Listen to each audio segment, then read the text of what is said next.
ca doore ko Serigne Mountakha Mbacké si la yéene kaay mu ngay yëkkati ay kaddu de kaddu yi dama ne maa ngi ko jagleelu ay politique yi xalifaay wax de nee na bëgg nguur dama ne ci kaw suuf warul mën a tax nga tay la sa bakkan ñu ne déetawaay ngay sacrifier ay doomu aadama ne dal seen kaw ñoo xam ne ni seen yoon nekkul si sa bëgg-bëgg yow Serigne Mountakha Mbacké nee na bëgg nguur jarul loolu ñu ne déetawaay ngay yàq seen ak moomeel Serigne bi nee na bëgg nguur jarul loolu al Mountakha ci tribune yéene kaay mu ngay sàkku ci askan wi ci boppam rawatina waay politique yi ñu dox si lu andi jàmm dox leen ci laa la wax lu andi jàmm tey jéggale le regard yéene kaay feelu ko ca wet ga nee na xalif bi ci boppam yóbbante na ay kàddu waay politique yi la fatwa de Serigne Mountakha aux hommes politiques nee na dee leen jéggale de dee leen jéggale il faut cultiver le pardon deel jéggale yow mi nga xam ne yàlla dogal na kon yow la jël nguur tekk sa loxo waaye yow mii nga xam ne it yaa bëgg yootu nguur deel jéggale tey dox si lu andi jàmm al Mountakha nee na réew mi sunu réew la de kon nag sunu wareef la ngir ñu dox si lu andi jàmm le peuple quotidien ne lii rekk nag mooy sàkkutee fukk al Mountakha les recommandations de Serigne Mountakha waaye politique yi àndale nax dal dox leen si lu andi jàmm te ngeen xam ne kon réew mi moom leen ko ñun ñoo ko bokk moom kon sunu wareef la ñun ñëpp laa la wax lépp ñëpp la ngir nag ñu dox si lu saxal jàmm ci réewum Sénégal xalif général kullu murid ci Vox Populi nee na bàyyi leen xel bu baax nag njàngale maam borom Touba le témoin yéen a kaay ne te muy dëgg màggal Touba gi de cérémonie de clôture ba Serigne Mountakha mu ngay sàkku ci taalibe yi ñu bàyyi xel bu baax njàngale maam Bamba Cheikhul Khadim Sud Quotidien ne lii rek moo nekkoon na xutba Serigne Mountakha Mbacké woote jàmm nee na réew mi benn bopp la kenn mënu koo xar ñaar kon yéen autorités yi yéen classe politique bi dox leen si lu andi jàmm ndax lu dul jàmm-jàmm ka gën foofee la suux soo a génn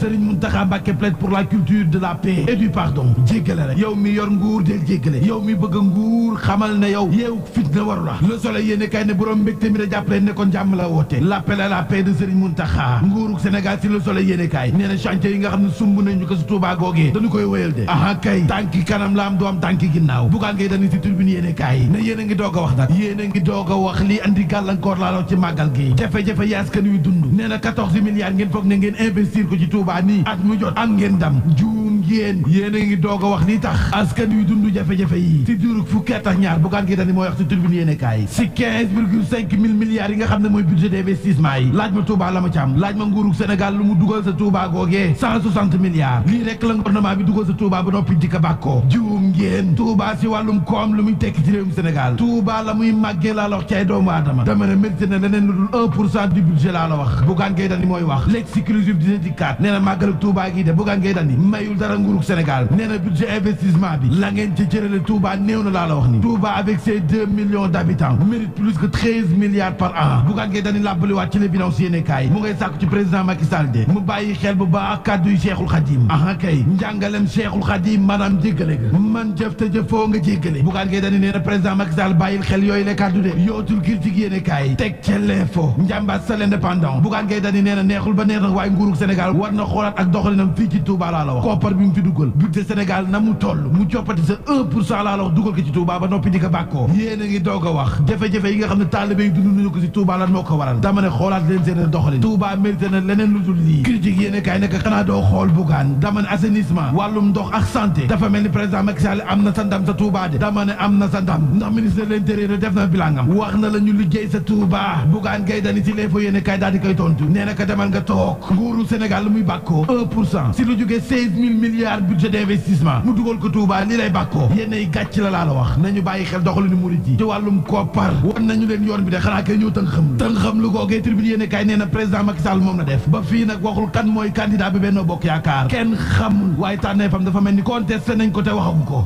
l'observateur di ko dëggal nee na campagne bi si boppam door na ci ñi nga xam ne ñoo bëgg a nekk candidat ci biir Benno Bokk Yaakaar ku si mel ni Abdoulaye Daouda Diallo Mame Boye Diao Aly Ngouille Ndiaye ba ci Amadou Ba campagne bu désordonné ngay am foofu gaañaa nga ca affiche sa bracelet ñaa nga ca internet ba dama ne gaañaa ngay buuxante ci ziyaar yi laa la wax ci sëriñ sa l'observateur mooy wax de nee na lii nag dafa mel ni façon bii la ñu jëlee ngir mettre la pression président Macky Sall ngir mu fësal ak tànneefam tànneef googee l'enquête yéene kaay ne Amadou Ba ndax dana resté Amadou Ba ndax dana des di doon ilimaani joriñ yi ndax remaniement mooy xeeñ remaniement ministériel tëggaat gouvernement bi mooy xeeñ Amadou Ba ndax day des l'enquête yéene kaay ne damay laaj dong mu nekk le point actu ne man li may laaj moo di Farba Ngom ndax président Macky Sall bu tànnee moom dana topp te ginnaaw tànneef ga ndax nag ump umpul kenn kon président Macky Sall ba muy dem sa Touba Farba Ngom àndu sa Amadou Ba ci boppam àndu sa te ñëpp xam nañ ne moom Farba Ngom dafa assumé ak àndaama Amadou Ba le point ak ne kon lii rek moo tax may laaj nag bu fekkee président Macky Sall tànn na keneen ku dul Amadou Ba ndax dana sa topp laa la wax damay laaj rek nag suuf soo ne kon desal si candidature yooyee ndax nag waa Pastef fu mu nekk nii wala Pastef ba woon ña ngay waxtaan de dugg nañu seen ruq mën a kan ngir xool nees mën a def ba am beneen candidat bu Ousmane Sonko débat bi engagé nañu ko waaye ci suuf en interne def nañu ko potum biir ñu ngi koy waxtaane de boo leen bëggee dégg-dëgg ani kan mooy doon candidat bu Pastef ba woon kan mooy wutu Ousmane Sonko damay laaj rek nag suuf soo ne ñu ngi koy waxtaane seen ruq mën a kan lii jëre laaj kay bokk subob li nee na mooy mbëkk mi nga xam ne xale yaa ngay faatu marine nationale di oññi rek waaye terewuñ na ngay mbëkk rek de vox populi nee na 242 ci ay migrants jot nañu leen teg loxo sa waaxi Louga dañu tëmboon ngir wutali bi ci réew Le Quotidien yéene kaay na ñu ngay oññi de am ñuy faatu waaye terewul am nañuy yegg de ndax nag si diirug ñaari fan rek junni ci ay candidat yegg nañu sa Espagne mujj nañu dugg laa la wax ni ña ngi ca Espagne de Les Échos yéene kaay ne kaay ma wax la kon lii dal waa Prodac aha kay seen compte Facebook dañu ko piraté boo fa duggee doo gis daraay Prodac dama ne ay image yu porno nga fay gis moom lañ fa publier de Prodac amu fa de image yu porno femme Les Échos yéene kaay ne moo taxit nag sabotage la défaillance interne la incompétence la ou cyber attaque lu mu ci man ci doon porté nañu plainte maa nga ca làmb ja sunu làmb nee na Modou Lo Boy Niang 2 kale nañu ko de jàpp nañu date le 1er janvier 2024 affiche baa ngoog cadeau fin de 2024 Modou Lo Boy Niang 2 pour un derby de feu kon mu ngoog dig daje si ni ka jàngi jëf